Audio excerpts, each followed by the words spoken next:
Welcome to another exciting edition to GroveCityHockey presents Hockey in our neck of the woods, and you, sir, were a very talked about person towards the end. I'm a fifth-year senior, kind of. Well, it's my sixth year of college. Incredible. Hey guys, we want to say thank you to our sponsor, Cutshield, for bringing you this episode. Make sure you check them out on the link below and use the promo code for 25% off your order. Used by all 32 NHL teams and players, Cutshield is the premier protective player clothing designed by players for players. Their innovative cut-resistant clothing has prevented serious injury to numerous players, including over 30 NHL players. Cutshield gives you the peace of mind to go out and play without worrying about injury. Use our promo code GroveCityHockey, all lowercase and no space, for an additional 25% off your order today.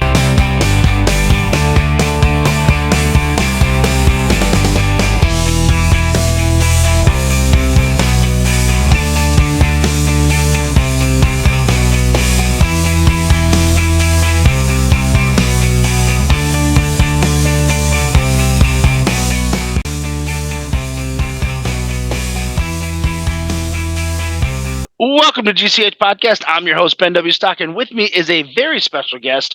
I've got the man, Corey Hodge from Team USA, coming on to talk to us a little bit about his roller season with Carshield as well. And you also are going back to Italy here in the next few months to play over there. But in the meantime, you jumped on the new Michigan Fury team in PIHA, and we're going to talk a little bit about that as well. But yeah, so Corey, thanks so much for jumping on, man. I appreciate you so much. Oh, thank you for having me, man. Thank you. I appreciate it. Yeah, cool. So let's talk about Carshield's run this past summer. So you had a chance to do something that no team has done ever, is win the Big Three in a row. You know, in one season, I guess the thing is, because you guys did win all three in a row, but one came last year. So let's start out in tours. You guys came back and you knocked off. I think you guys knocked off Tour Roadrunners in the finals or semifinals. We beat them. We beat them in the finals, and we beat Black Ice in the semifinals at Tours, which the year before Roadrunners beat us in the finals. So it was kind of been battling it back and forth with them the last few years at Tours now. So it was a OT winner, so it was a pretty awesome game. Yeah, and that was a sixth snipe from so it was a stretch pass. You stretched it to Tyler Spieza, right? Yep, yeah, Spies was flying, which it was actually pretty cool because I remember it was like day one of the tournament. You know, Spies just came on with our team. Mm-hmm. And we talked about making that play, but then how we kind of did our lines, we didn't play that much together. And that overtime, we finally like overlapped, and like it's funny because Reds, he just made like a bunch of huge saves for us, and I'm behind the net. And he's like, Hodge, you got to hold it. I'm dying here. Yeah.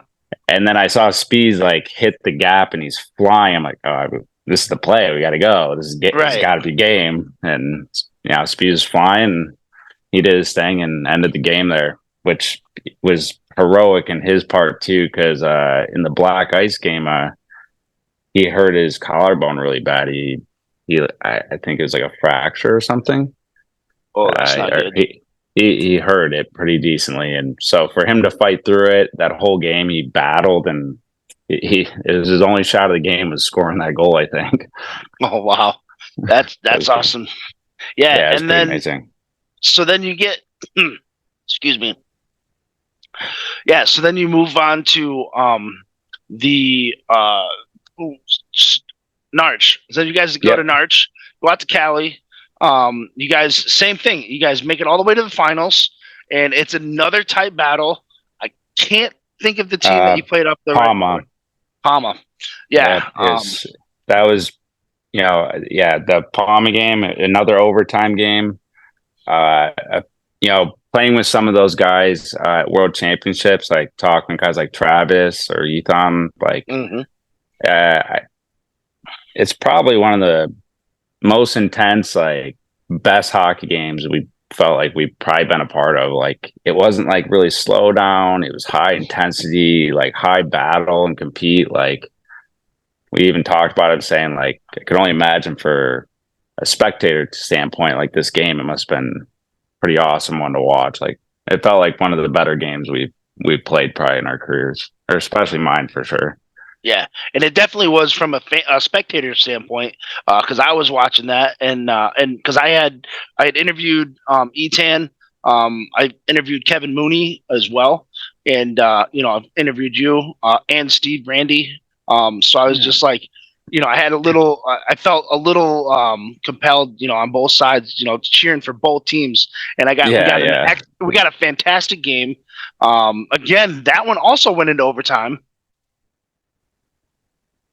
Yeah, and that one also went into overtime. So, and with Barry getting the game winner, and which I thought was another incredible opportunity, because I was not too worried, because you had the number one goaltender in the world in net for you guys with Reds. It's insane. Yeah, for myself in roller hockey, that has to be one of the best goaltending performances I've seen. Some of the saves he made in that game was, you would think impossible. You're like, there's no way that he just saved that. He had the one breakaway against Ethan that he like turned his glove over and got it somehow. I think he stuck his stick in there and paddled one in the air. Like, it's like, dude, this guy's just on point, like next level. He definitely helped will that one for a win for stealing that game for sure. Yeah, and you had JP Beilson on the bench for you guys, Rob Chorderman on the bench for Palma. It was incredible to watch and to see. And then again, you guys get the victory in overtime, which carried into which just a couple of days later, you guys were right back at it again, playing in Palma Pro at State Wars in St. Louis. And you guys made it all the way to the semifinals, and you guys lost to Black Ice. Yeah. 1-0. It was a great game. We've the last few years we've had some battles, and I think we've gotten the better end of Black Ice. And they're a great team. They're also winners and champions of this sport. The last few years, we got the better of them a lot, and that this past summer for sure, we just played them fours in the semifinals and got them 4-0. I can't remember if at Narch it was 7-0 or 7-1. Yeah, so and I think they had some injuries too going into that playoff game as well. They were a little banged up. I think so. So then moving on to State Wars, Machinsky, Chinny, he played a hell of a game, and they really, we got into some penalty trouble that really did not help our case for sure. But it was just the one game we just couldn't get a goal, and it was a great game by Black Ice, and we just for sure a goal of ours was really wanting all three in one summer. I wanted another Palma and Carshield finals, because Palma had already guaranteed their way into the finals, and so I was looking forward to a rematch, from a couple of days prior, and really seeing a good game. But then Black Ice gave Palma a run for the money, and an incredible goal by Etan. Flipped it off from behind the net, bounced off the goalie, and which is a real traditional roller hockey goal right there. Especially Etan. Yeah, because the puck bounces off everywhere, and so it was an incredible game to watch. And it came pretty early. I think it happened within the first 7 minutes of the game.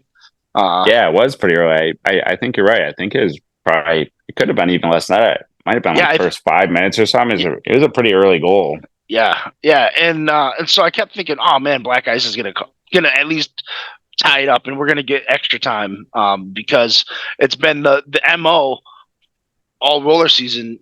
At tours, you guys went in overtime, and then at Narch went into overtime, and so I was really hoping for some extra time, but it was still an incredible game. I was on the edge of my seat watching the game. So it was just like watching the Division I NCAA national championship with GCU and Lindenwood going into triple overtime. I was literally sitting on the edge of my seat, going, "Okay, who's going to score? Who's going to get this?" And it was phenomenal to watch. Yeah, it was still a great game. Definitely, we definitely would have liked to play Palm again. Those are always fun games and pretty intense ones. But yeah, no, it was a good. It was still a really good summer for sure. So it's nothing to be too upset about for sure. And Black Ice and Palm are both great teams. So like two teams that are deserving to be in the final. That's for sure. Yep, for sure. And then so that sets up my next question. I'm not sure if you have an answer for it. But are you guys able to keep the core guys coming back for next season, or is there a couple additions, couple of subtractions that you can talk about? I don't want to spill the beans too early yet. Yeah, I mean, our team's definitely based around like our pretty good core group. I mean, kind of consider it like a family of friends. Like, you know, between myself, Aaron Schwartz, Garrett Ross, Adam Ernie, Matt O'Shaughnessy, Jess Hackett, Okada. I mean, Spees is now in the mix. Redmond, Brandy. We got a couple other pieces. You know, Kavaya joined us, so like, yeah, we should have mostly everyone we've had. You know, I know we have to figure out a few pieces, who's available for what and stuff like that, but we'll have around the same guys, maybe a few different things here or there, depending who can make what tournaments. But you know, obviously you're always looking to get a little better and make sure you're trying to be as strong as you can. That's for sure. But at the same time, keep your soul, your team, right? Absolutely. You know, as long as that soul is still able to produce, because right now that's what you guys are looking for, and I really think you guys have a chance to win all three in one season, which is something that secretly I kind of hope happens.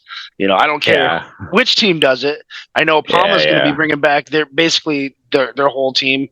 You know, unless E10, I think he said he was pretty much done after this season, maybe one more run, but we'll see. We'll see about that guy. That guy's aging like fine wine right now. He keeps looking better and better. You just look at him, how he played the World Championships. I mean, and whatever kind of water or something they're doing at that dojo of his, he's looking pretty good. So he's not looking his age, I think. No, and he's actually skating faster. I think it's because he's spending more time on his skates than a lot of his counterparts, which is, you know, it's hard to do, you know, especially at that age. You know, he's got a family going now, but he's able to produce, and it's pretty impressive to see, you know, that skill set continue to develop and continuing to grow the game. And he's also giving back to the game, which is phenomenal. Yeah. No, it's amazing. I mean, I think all around combination of what he's doing and his mindset of it, I'm sure it helps him stay young, stay in shape, and kind of he's just got a great mentality for the game of competitiveness and loving the game at the same time, sticking to your roots and stuff. So it's definitely a pretty special, awesome mentality to have, which I think is pretty important too. So it's cool to see what he's doing. That's for sure. Absolutely. And so let's talk about the World Skate Games, because you got a chance to play in one of the largest tournaments that you probably ever participated in, as far as teams in a division, if I'm not mistaken, right?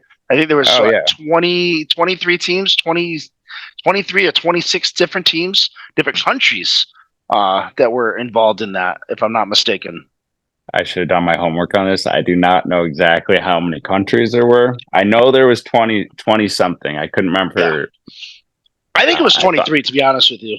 23? I feel like so. I feel like it was more north to like 28. No, was it 23? You're probably right. Yeah. I would trust you more than me. Well, I'll take a look at it afterwards, and I'll probably put up an excerpt as to actually how many. But yeah, I mean, it was insane. You had countries or teams from all over the world Australia, Poland, India, China, Japan, Chinese Taipei, or Taiwan. They just because the IOC doesn't recognize Taiwan, that's why they go by Chinese Taipei. Yeah. There's Poland, Belgium, Germany. Germany had a strong showing. Mexico. Let's see, Argentina, Spain, Italy, France, Czech, Slovakia even showed up with the team. So, and their junior men's team did phenomenal. I mean, they took the gold. Yeah, I don't know if I heard there was a young kid or one of the kids on the junior Slovakian team. He was very good. I don't know if he was on the men's team or not too. I couldn't tell you either. So I didn't see any duplicates yet. So okay, yeah, I heard a few people talk up. There was a really strong player on the junior Slovakian team. I have no idea. I'm guessing he wasn't on the men's team, but I heard they had one kid that was a very strong player that really helped push their team up for sure.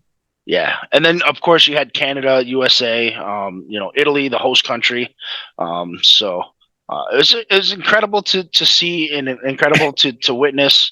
But man, so tell us a little bit about your tournament run.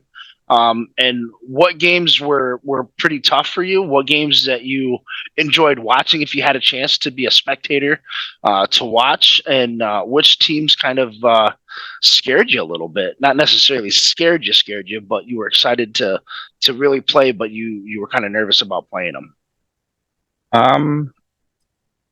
Well, being for playing over in Italy now, and I've gotten to know those guys really well. That was definitely number one team. I was, looking forward to playing for sure.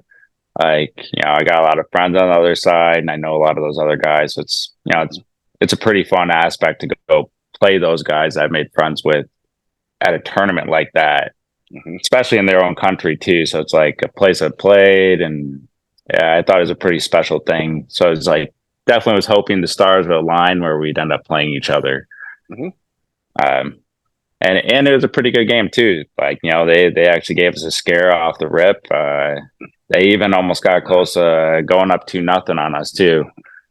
Who I like to watch though, I did enjoy watching Italy when they would play aggressive and when they would actually choose to forecheck a little bit. I think they have a pretty fun team to watch.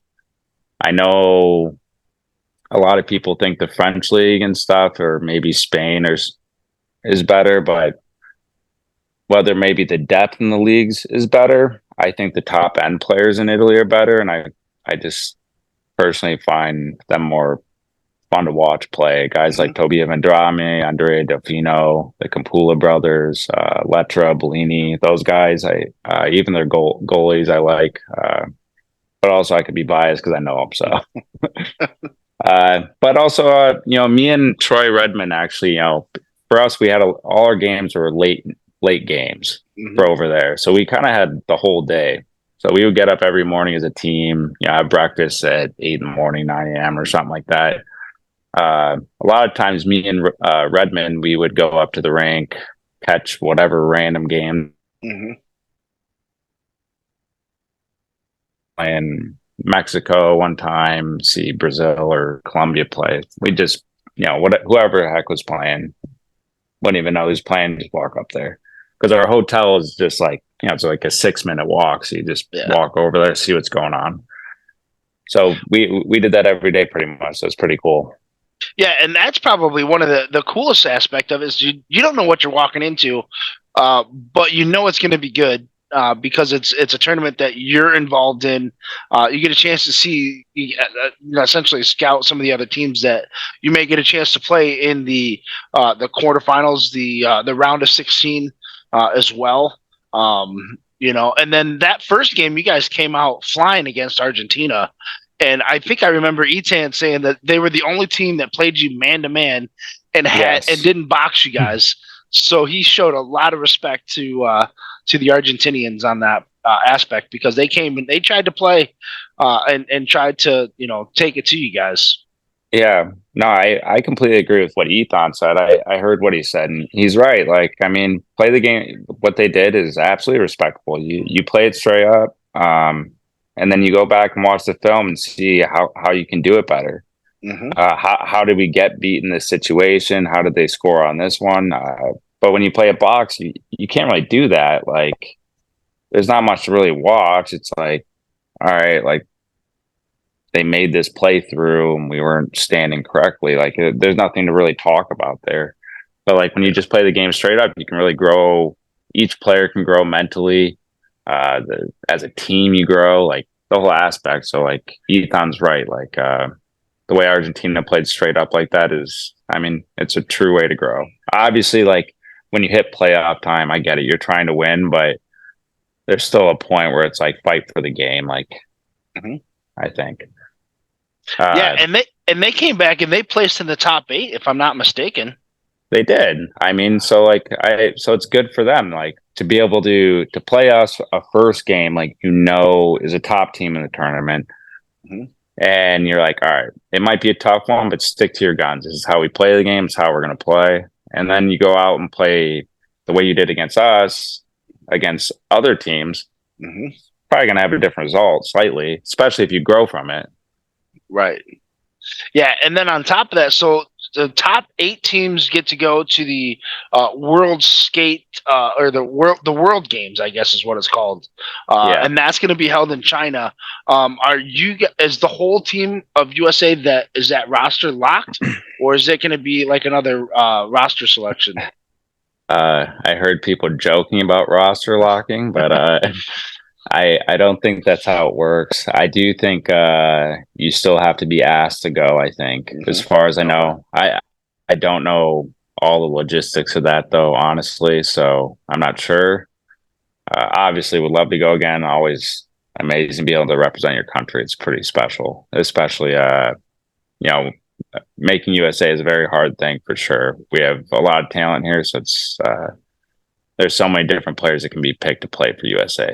How we could pick 3 teams and they'd still be great. Yeah, and each team would give each and if you guys played a best of 3 series with each other, it would go to a third game on every single series. I guarantee you. Yeah, no, for sure. I mean, this is slightly kind of same topic but different. But like, we had a practice like the first day before the same day of our first game. We had a morning practice, and like that morning practice might have been like the hardest skate almost. Like guys were like, it was only a 30-minute skate, but we just went straight into scrimmage. Each line playing against each other, and like everyone was like, do you go hard? Do you not go hard? But then everyone's like, we're also used to just being competitive, and guys were like dying after the skate, like borderline maybe also getting used to elevation. I don't know, but it was pretty intense. It was pretty cool though. What was it like playing for Tim McManus, because he was coaching Team USA this year, and that was the first time that he'd had a chance to coach you, in any kind of aspect of roller. He'd seen you play, numerous times, but this was the first time that he had a chance to actually watch you with you on his bench. So tell me a little bit about his coaching and how that was. I thought he was pretty awesome. I think he really encouraged everyone to be basically the player they are and who they are. Obviously, like team oriented. He was pretty good, and he's very respectful to everyone. If he's got a pointer or something or a little something to say, he says everything pretty respectful to you. Like I gotta say, he kind of helped me, give me a little like almost like a pointer of, I'm known for blocking a lot of shots, and definitely I think maybe the tendency to overcommit too early of going down. He kind of gave me a word on that, and I've kind of really taken it to recognizing maybe not overcommitting to that too early and stuff. And I think early on in the tournament, it really helped me, and I really was like, man, I really could wait like another like half a second before doing this and needing to. So like, no, Timmy was awesome. I was pretty grateful the fact that he asked me to play for the team, and to come in to play like my role, like come in and be on the penalty kill, and looked forward to be that guy in that situation, because it's definitely something that I value a lot. So like I definitely tried to show a lot of passion doing that and do my job for the team doing it too. So was definitely thankful for him as a coach, for the way he coached, and believing in each player for what they do. Yeah, and it was great. I know he told Etan to just let it rip. And man, did he let it rip, because I think that kid had 12 goals. He had 10 or 12. Because we were on a line together. Me, Ethan, Garrett Ross, and Nathan Sigmund, and that was definitely a very fun line to play hockey with. And I know a lot with Carshield. I don't cross middle rink very often, but like all those guys I played with over the last 10 years. I played with Ethan for 3 to 4 years between different teams. Alkali Assault. What were we before? We won with Rink Rat back in 2018. Yeah. Ross sees me back home all the time. I played with Sigmund over in Italy. So like, there's guys that know that maybe I have more offensive ability. I just don't do it. So like, they kind of got on me like early in the term, like, hey, Hodgey, like, get in the play a little bit. So like, it was a lot of fun hockey. The way we cycled and dominated, like that was a lot of fun hockey playing with them for sure. Yeah, and then so then you get the big championship game against against Czech Republic or Czechia, however you want to call it. Those Czech guys are big, they're strong, they're fast. You're going up against the number 2 goalie in the world. I don't know how to say his name. Daniel Brayback. Oh, Brayback, yeah, and Brabs. Yeah. So walk us through that game real quick, and then we're going to segue into PIHA. Okay. Honestly, I think I got a little. I thought that they would maybe box up a little bit, but I did think they were going to play a little bit more aggressive. It didn't happen, which, with having a goalie like Brayback, team playing a box is not easy, especially him in the international nets. I mean, he's pretty great in those nets. He's an amazing goalie in those, and if you can play pretty defensive around him, he can. I mean, he's a goalie that has potential to steal some games for sure. And he played a hell of a game, that's for sure. I mean, we definitely peppered him. I mean, the 2 goals. I mean, they got the one early from a long shot and through a screen. But the 2 goals we had, there were 2 tip goals. I mean, we didn't beat one straight up on him. Heck, we even had a 2-on-0 and he stoned us. Yeah, it looked like it was an incredibly tough game to play against. Because those Czechs, they make it look so easy. Keeping the puck away from you guys. Yeah, their puck movement is like the way they train together, and the way it's in those guys' heads for the plays to make and look for and look ahead for and know that it's there. Like, I mean, it feels. So the team I'm going to play for in Italy, they just got one of the Czech guys, Patrick Sebek, and he's like a goat of this game. He's a legend Czech player.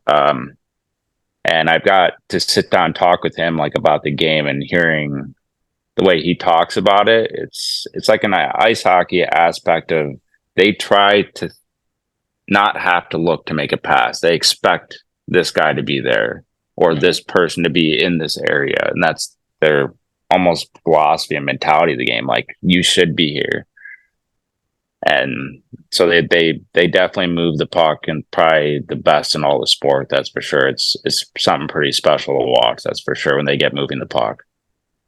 Yeah, it was incredible. I know Peter Wirt, the voice of the World Skate Games broadcast. So when you guys are listening to the games, that's who you're hearing is Peter Wirt, and he just absolutely loved the Czechs and their style of play. And you could just hear him, just talking about how well they play and how incredible this happens or that happens, and how they set up their play. And so it was nice for USA to get the W there. No, I agree. I mean, we those are a lot of guys that they more, like I said, they put these like plays together of things to look for, of how to make those. Like, we got there to the tournament, all of us, a lot of us haven't played together. We play together here and there. We draw a structure of how we want to play the game, like our team. Like, I would imagine even watching the game from each line, every line played the game different. Like from from the line with Travis, Billy, Savvy, and PJ, they played a completely different game. How like our line with Ethan, Siggy, and Ross played, and then the line with Crafty and Del Morte, Joey, and Halverson, like they played like a more slow down and super control game. Like, so like we almost had three styles like coming at teams, and it's hard to call either one like a first line or second or third or whatever, because with the players you got on there, that's too much to say that. Well, I always looked at it as, again, like you were saying, you could put three teams together for Team USA, and every line is a top line, no matter what line combination you use. So you guys literally had three top lines. It just was a matter of who was starting that particular game. And I don't think he started everybody. Did he start? We rotated every game who started. I think there is only one game. Maybe our line started again, and it was against Italy. But that's because Timmy, I think, was trying to match up our line against the Tobia Vendrame line. Okay. So I think that was the only game that we did something like that, though. Yeah. But also like coming to the whole what lines and stuff like that. I think it's what made the tournament even more special. Is like each of those the guys on the team they're all the best people. Like everyone knows who they are at the same time of knowing what we're there to do. Like everyone's so team oriented. Nobody's selfish. Everyone knows who they are, and each guy in the team is. So it's a perfect mix of the right people that just really made it like really special, like playing the game, and it's like easy, and there's no controversy, no drama, no one, just everyone actually happy to be on the same team together actually for once. Yeah. So it's like is really awesome to be a part of that. That's got to be incredible to witness, because it's almost like you're just playing with a bunch of your friends, where everybody's just happy for the guy next to them. Making sure that they're getting, their touches, and they're making sure that you get your touches, and it's pretty cool. It's pretty cool to watch. Yeah, absolutely. And for some of us, jokingly, you're like, well, fuck, for at leleast 1 week not playing against you get to be on your team, so like it's pretty fun. Yeah, no, it was a good time. So now you're waiting, biding a little bit of time to go back to Italy. What team are you going back to? Your same Italian team, or are you playing for a different one this year? So I'm going back to the same one I was playing for before, Vicenza. They have a different name now. Okay. Due to some other things that happened with their club, they're now the Vicenza Dragons, not the Devils. Which for me was like almost like a calling, because my high school is a Lake Orion Dragons, so I thought it was kind of funny. That is pretty cool. Yeah, but so I am going back there when I'm allowed to play. Yeah, and you'll be suiting up for them in December. Late November, early December. I should be okay to play in December. I'm not sure yet if I'm going to go back in December or if I'm just going to go back after the new year, get to stay home for the holidays, because I think if I went back in December, there's only 1 or 2 games left before the holiday break. So I might just come after and then finish the season out there for the next finish till. Yeah, for sure. Yeah.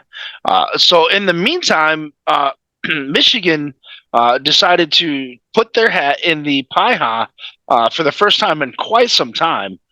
So you're now with the Michigan Fury, based out of Fraser Big Boy Arena. And you guys just had your first weekend. You guys played the Suffolk Sting Moroches. Is that how you say it? Or Mauritius Sting? I don't. I was wondering the same thing. Yeah, I don't know. I'll have to ask one of those guys. And they have the same mascot, which is the Sting. Which I'm like, could you not just have been the Stingers or something? Like mix it up a little bit. Yeah, I'm not sure why they did that part, but I know obviously they're joined together of the same group of people, kind of making the same team. I think due to some of the rules PIHA has, they had to split because you can only have so many pros, and I think you can have only so many pros and players from Team USA. Right. So I think that's why they kind of had to split off there, because originally they would have had Joey DiMartino and his brother PJ DiMartino and Billy Biscali, and I don't think you can have that many and pro players like KJ Tiffenworth and other guys. So I know they had to split off kind of some of the Black Ice and some of the Roadrunner guys. Right. And that makes sense. You're still right on the name thing. They could have. Yeah, they could have just we can go with like the Stingers or something slightly different. But hey, different would have made sense for sure. Yeah. But and the Pittsburgh Inferno, and then I was surprised to hear that the Inferno were in town and you guys didn't even play them at all. Yeah, I didn't really understand that very well, but I'm not sure if that's usually how they do some of these things, or how that made a lot of sense. But I was kind of confused why we didn't get at least a game or two against them. You would have thought play each team twice, right? Like you're playing 6 games. Yeah, that would make sense in common sense land, but but hey, the scheduler has his own agenda as to how he's going to set it up. Maybe you'll see them at the next event in what is it? You guys are going to Marple, right? Marple Arena. Yes, I think so. It's in Philly. All this is very last minute for me. So I mean, I'm going to them now. Now that I'm home, I'm playing them. But yeah, I think the Philly area, I'm guessing, Marple. I think the one after that's Pittsburgh, where Inferno is, I'm guessing. Yeah. So who knows? Maybe you'll play all 6 of your games against the Pittsburgh Inferno there. That would be crazy. But like I said, I don't know anything of the scheduling and who we play for what exactly. Like I said, some of the stuff went south for me in Italy, and as soon as it did, and I couldn't play the first game, the next couple days, I was like, "Hey, I'm booking a flight home." Right. Especially because I saw the PIHA weekend coming up, and I told my team in Italy, I was like, "If you have me stay another week and I can't play, and I miss playing with my friends even back home, I'm going to be pissed. Just let me go. I'll see you when I see you." Yeah, it's not like you're not coming back. You're going to be back. It's just it was a technicality that was beyond your control. The league is being extra stickler about it was either let me play here in Italy or let me go home and so I can play with my boys. Pretty much. Yeah, but so I took it as a positive. It was a really fun weekend though. It was some good hockey, so it was a lot of fun, and getting to play with all my friends. I mean, all those guys on the team I've known since I was 15 years old, 16 years old. So I mean, it was pretty cool to still come home and be able to play with all of them on one team for sure. Yeah, and you had you had a great first game with Schwartz getting you lost the first game, but then the second game you had a game winner from Kyle Schultz. I think that was it, right? Yep. Schultz. Yeah, and then and you got a lot of great players on your team. You got Smo. We do. You got Tyler Blazakowski. Who you got? Garrett Ross is on the team. Ross wasn't there this weekend. He's on the roster, and I know he wants to play, but realistically, with his coaching schedule, it might be pretty hard for him. Even when we did MIHA, it was really tough for him to be able to make. He always wants to play when he's available, but he coaches. He coaches 16U or Honey Baked Girls, and he coaches at JV Orchard Lake St. Mary's. It's just his schedule for running out of town for tournaments is pretty tough. So we'll see if he makes one. But after this weekend, we should have Jess Hackett though, which will be a big pickup for sure. But we do have a lot of great players. A lot of guys that maybe outside of maybe the Midwest people don't know as well. But yeah, there's also Paul Lochner. He's another great player. Matt Reno is a great defenseman. He got his feet wet in pro this last summer with Rinkster out in California for Norwich. And we got a great goalie with Chucky, Jacob Robinson. Yeah. I've reached out to Chuck to see about getting him on the pod as well. And I've been trying to get Hackett on, but he just does not want to, will not commit yet. So I'm still working on him. I can only imagine his anxiety to think to do this. Oh, I know. He was just like, he's like, no, I don't think this would be good. I'm like, no, man, it'll be good. Like, you don't have to worry about anything. It's just a conversation. And, just tell him to drink beers and act like he's hanging out. Yeah. I did that too, but you know how he is. He's just like, not right now. Yeah, it's tough. Well, tell him he can have Ryan Perry on with him. I've been trying to get Perry on too. He's like, yeah, let me do it. And then I message him, and then he'll be like, yeah, let me talk to the wife, and we'll set something up. And then it was like 4 or 5 weeks later. Same with Tim McManus too. Like Timmy's just like super busy as well. So, but eventually they'll come on, and it'll be a great episode. When I get a chance to chit chat with them. Yeah, that's fair. Well, Ryan and Jess are definitely characters. So. I mean, Ryan can be hard for even his best friends to get a hold of, and even his family. So yeah, it's pretty normal. So I'm not too worried. Like I said, if it happens, cool. I'm just lucky to be able to ask you guys to come on and just chat about the game that you love, and I love as well. And I can't thank you guys enough for taking the time, and I can't thank you enough for taking the time to shoot the breeze with me about this, because I have nothing but mad respect for you guys and the high level you guys are able to continue to play at. So of course, no, thank you, man. I mean, it's pretty sweet to have people like you in the sport that to do something like this, to have trying to give roller hockey a platform. It is huge to try to grow the sport more, because it would be cool to see it be more. This past summer and past year has been pretty cool with like kids and stuff at some of these tournaments between that are so into it, seeing stuff on social media and stuff like that, want a stick or want this or take a picture. Like it's pretty crazy sometimes. So it's cool to see, and you would love to see the sport grow. So like having something like what you're doing is definitely it's awesome for the sport. So we thank you too. Yeah, no, I appreciate it, and I love doing it. Hopefully I'll be able to create more content that you guys can watch and enjoy, and talk about things that you might not even know about. A lot of the people don't know that India has a inline hockey program. Israel is going to be coming up in the next World Championships, based on what I was talking with Aiden Schweitz. He's for inline. Yeah. Oh shit. Okay. Yeah. So he's now, I think he's the president of the Israel Inline Hockey Association over there in Israel. So I'd want to check that out. I got some Jewish roots. Yeah. So that'd be interesting. Me and Schwartzy. Yeah. I know. Aiden was talking about it. I'm going to actually bring him back on to talk about that.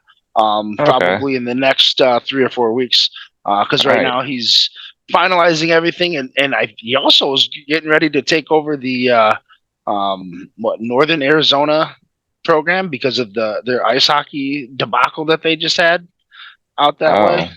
Okay. So I don't. Yeah, and so we were talking about it the other day on his with Ryan Marker and Julio Fernandez. That episode will drop in a couple weeks. But so Northern Arizona built a brand new ice hockey facility, and then there was a some kind of situation that I still haven't even had a chance to look it up, where the university said, all right, we're going to just put tile down. We're going to cut the ice hockey program. We're just going to put tile down. And so he's like, I'm going to take over that aspect because it's a brand new facility on campus and just kind of similar to what GCU had going on. So Okay. we'll see what happens there. So now it's not ice hockey; it's a roller hockey program. Yeah. Oh, so it's probably a pretty nice facility then. Oh, brand new, state of the art. Oh wow. Yeah. Oh wow, that's amazing then. Yeah, Awesome. they put like a couple $1 million into this, and then then a couple of the kids screwed it up for everybody. Oh well, I mean, I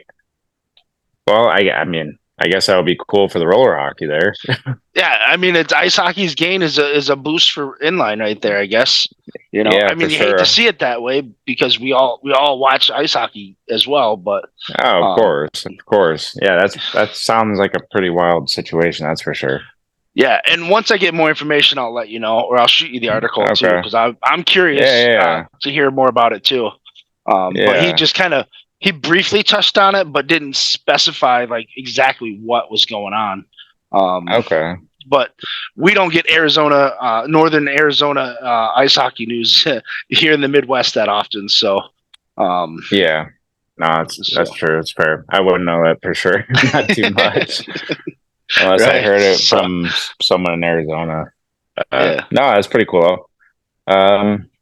Yeah.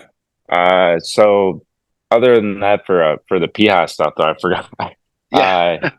It was a really fun weekend though for PIHA. I was going to say that, and how playing against some of the teams we got to play, it was a nice refresher to play with all my buddies from home, and then play against teams that had some of the guys from the USA team like Joey DiMartino, his brother PJ, KJ Tippenworth, and Keith Johnson too. Like, I mean, some other guys from the pro division. It was some good competitive hockey. It's a pretty intense game, so it was a lot of fun for sure.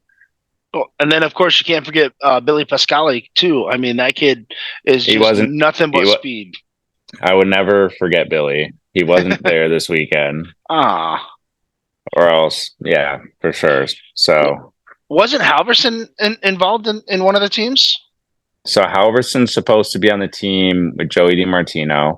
So Halverson and Billy could not this trip. I'm sure they'll be at the one out there at Marple. Yeah.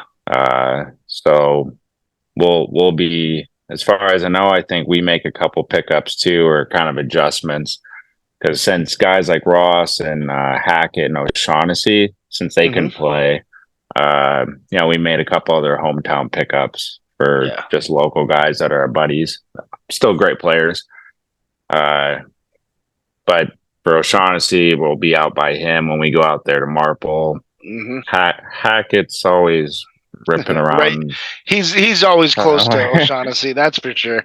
Well, with his job, he's always driving around somewhere on the East Coast and stuff for his doors stuff. So I don't know. Apparently going to Philly and Pittsburgh was way easier than going to Michigan for him. So as far as I know, I think he's going. But that'll be our couple nice pickups for there.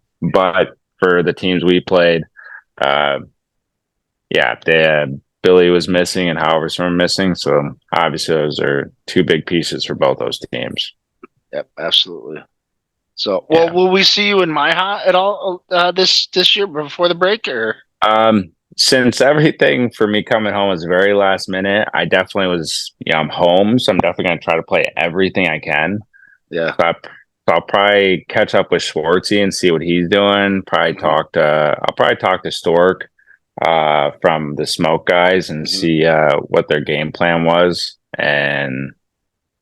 But I would be playing, or if someone asked me to play, I would probably play.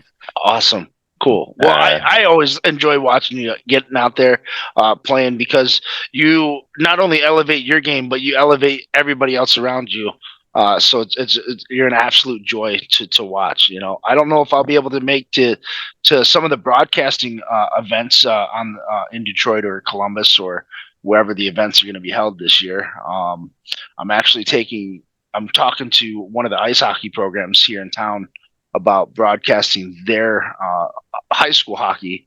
That'd be awesome. Season. So yeah. So it'll be kind of cool to try to get that under my belt here.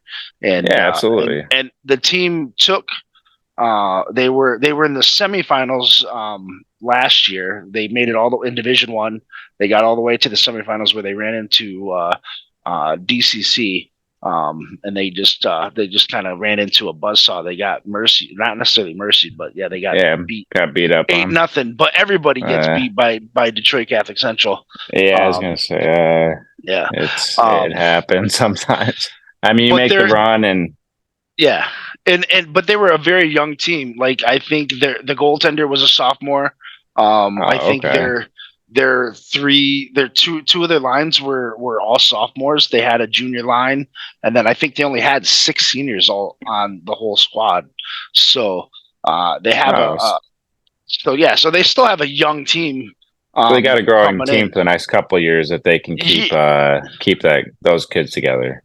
Yeah, and I think with what I'm seeing, based on because my wife's cousin's husband is one of the assistant coaches. She's also friends with the coach's wife, and it's like the kids are sticking around. So I think it'll be interesting to see how that turns out. So I'm excited. Yeah, it'd be sweet.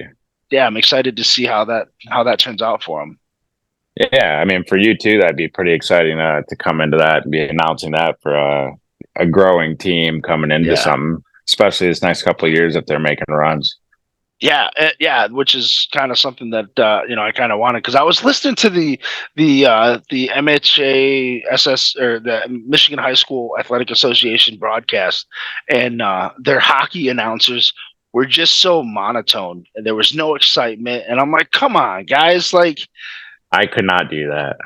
I can be pretty monotone. I mean, unless I get like super comfortable that I'm not as monotone, but typically I can be pretty monotone. Well, but it's like, but here you got young kids coming in. You got to project. There's got to be some emotion. For sure. And so I'm kind of hoping that it'll lead to other opportunities, but who knows? Right now. So absolutely. Gotta start somewhere. One game at a time, and so we'll see what happens. Yeah, for sure. That'd be cool, man. Good luck. Oh, thanks. So, well, that's going to do it for this episode of GCH Podcast. I'm your host, Ben W. Stock. Thank you so much, Corey Hodge from Team USA, Carshield, and Vicenza Dragons. I said that right this time. Yeah, I think that was the first time that I said it without stuttering. You got it perfect. Perfect. Yay! Chalk one up for the good guys today. Now I can go to bed happy. Perfect. So, but yeah, so I mean, again, thank you so much for coming on, talking all of the things, especially with your roller season, and the World Skate Games, which was incredible to watch and to be a part of from afar, cheering you guys on, but then also cheering on a couple of the other teams too. Of course. And then seeing some of the upsets, which was insane, and then talking about PIHA and and a little mention of MIHA in there as well. Yeah. So. Like I said, thank you for having me on. Thank you for everything you do for doing this, man. Appreciate it a lot. Thank you for having me on. Cool. We'll catch up with you on the flip side, bud. Absolutely, man. Have a good night. You too.